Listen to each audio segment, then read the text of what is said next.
Jadi pendidikan itu merupakan suatu upaya dalam mengembangkan potensi sumber daya manusia melalui kegiatan belajar mengajar.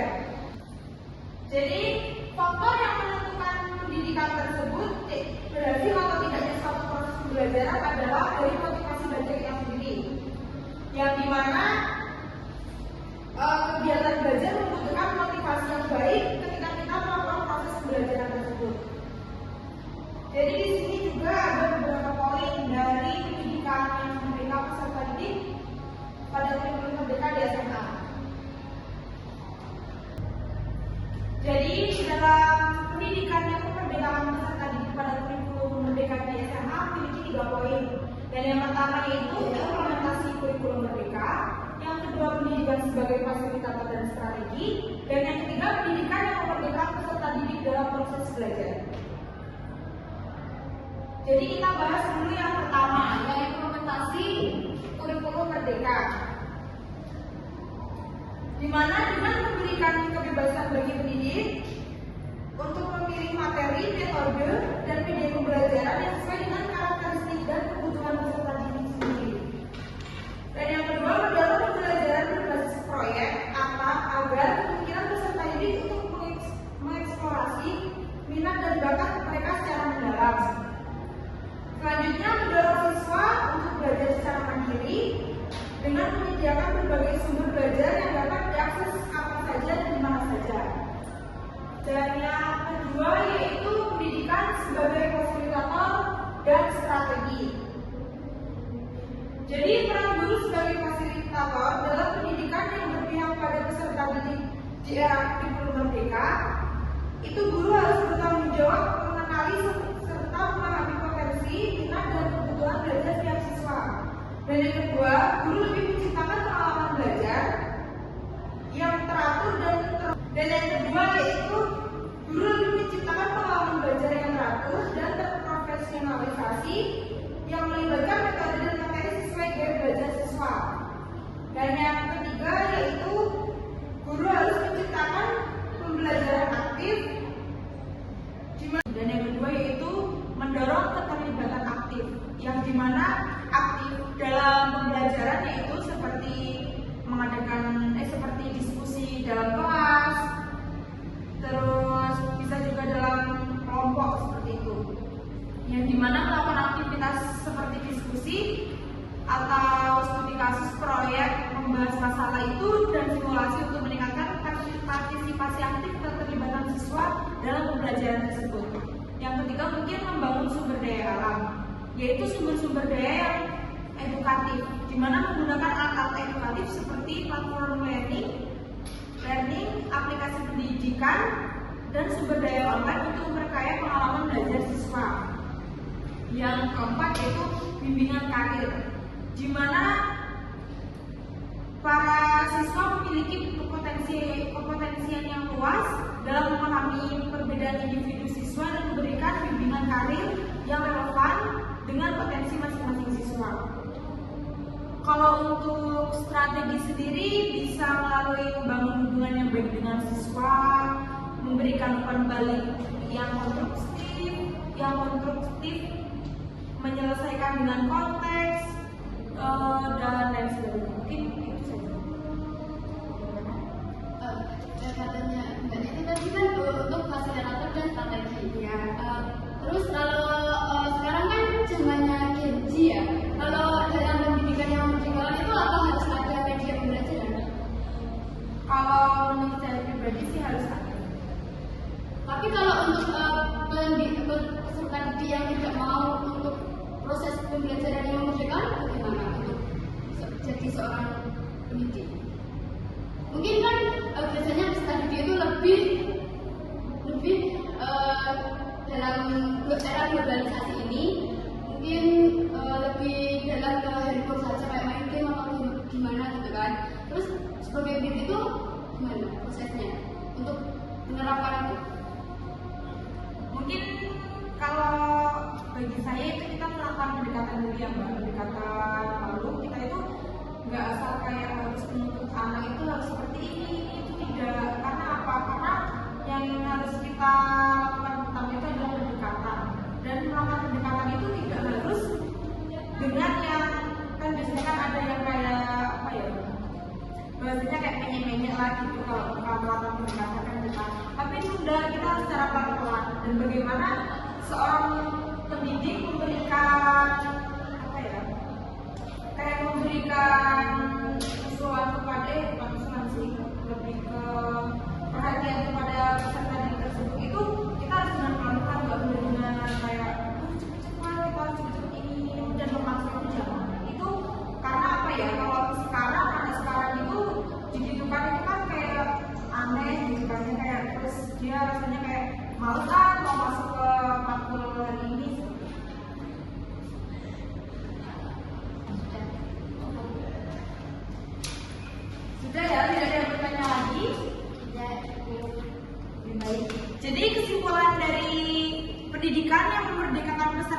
pada kurikulum Merdeka di SMA, yaitu pendidikan yang memerdekakan peserta didik dalam konteks kurikulum Merdeka di SMA menunjukkan bahwa implementasi kurikulum ini memiliki potensi besar untuk memfasilitasi kebebasan belajar bagi peserta didik, yang dimana bisa dengan melalui pendekatan yang lebih fleksibel dan berorientasi pada kebutuhan serta minat siswa. Rukun Merdeka dapat memberikan ruang bagi siswa agar mengeksplorasi pengetahuan dan keterampilan merdeka. Dalam mengimplementasi kurikulum Merdeka dirancang untuk memberikan kebebasan kepada peserta didik di dalam menentukan jalur pembelajaran. Mungkin cukup itu saja yang dapat saya sampaikan. Kurangnya maaf. Wassalamualaikum warahmatullahi wabarakatuh. Baik, mungkin itu saja yang dapat saya jelaskan dari pendidikan yang memerdekakan peserta didik pada kurikulum Merdeka di SMA. Di SMA, apakah ada yang ditanyakan dari materi tersebut dan poin di depan?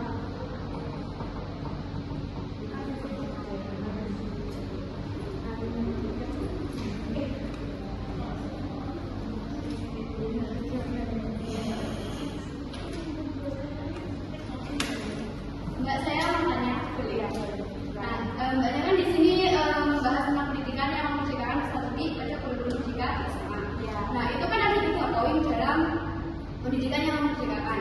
Nah, di situ pendidik itu kan harus ada motivasi ataupun inovasi untuk menerapkan proses kurikulum yang memerdekakan. Nah, itu mungkin Mbaknya tahu apa saja yang bisa dilakukan oleh pendidik untuk melakukan pembelajaran yang memerdekakan peserta didik.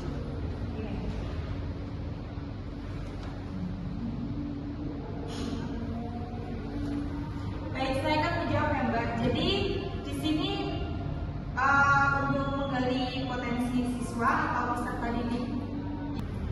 Jadi yang mungkin, saya akan menjawab ya Mbak. Jadi mungkin yang bisa dilakukan oleh siswa yaitu menggali potensi dari siswa tersebut, yaitu memberdayakan minat dan bakat. Jadi di sini sebagai pendidik dapat membantu siswa mengeksplorasi minat dan bakat mereka, sehingga mereka dapat belajar dengan lebih fokus dan termotivasi. Dan yang kedua yaitu mendorong keterlibatan aktif, yang dimana aktif dalam pembelajaran yaitu seperti mengadakan seperti diskusi dalam kelas, terus bisa juga dalam kelompok seperti itu, yang dimana melakukan aktivitas seperti diskusi atau studi kasus, proyek, membahas masalah itu dan simulasi untuk meningkatkan partisipasi aktif keterlibatan siswa dalam pembelajaran tersebut.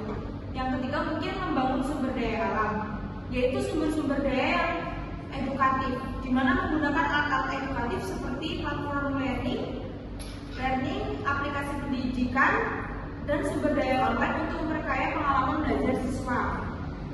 Yang keempat yaitu bimbingan karir, di mana para siswa memiliki kepotensian yang luas dalam memahami perbedaan individu siswa dan memberikan bimbingan karir yang relevan dengan potensi masing-masing siswa. Kalau untuk strategi sendiri bisa melalui membangun hubungan yang baik dengan siswa, memberikan umpan balik yang konstruktif, menyelesaikan dengan konteks, dan lain sebagainya. Mungkin itu saja.